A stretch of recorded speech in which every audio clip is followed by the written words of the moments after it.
Ladies and gentlemen, welcome to another video. In this video, we're going to be talking about how to use Telegram spoiler tags. So let's get straight into the video, shall we?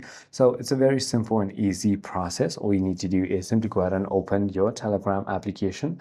And now all you need to do is simply go ahead and go to a chat that you want to go ahead and send the spoiler tag. Then you want to simply go ahead and write your message just like that. It could be anything right over here. Then you want to simply go ahead and select and highlight the text that you want to go ahead and hide.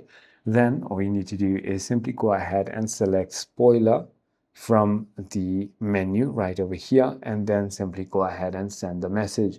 So if not visible, you can also go ahead and click on triple dot and then put it as a spoiler.